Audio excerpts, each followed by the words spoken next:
Hello दोस्तों, नमस्कार। आज आप स्क्रीन पर जो देख रहे हैं, कार्यालय निदेशक माध्यमिक शिक्षा राजस्थान बीकानेर की ओर से आदेश जारी किया गया है, जिसमें 6 वाणिज्य के अभ्यर्थियों को नियुक्ति दी गई है।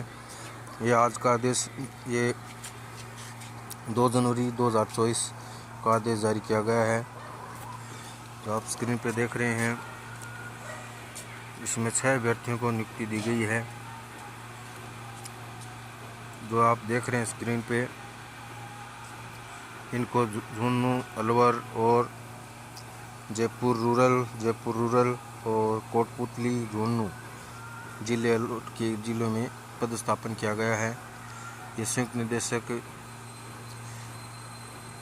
माध्यमिक शिक्षा राजस्थान बीकानेर का ऑर्डर जारी किया गया है। इसमें 6 अभ्यर्थी वाणिज्य के व्याख्याता का पदस्थापन किया गया है।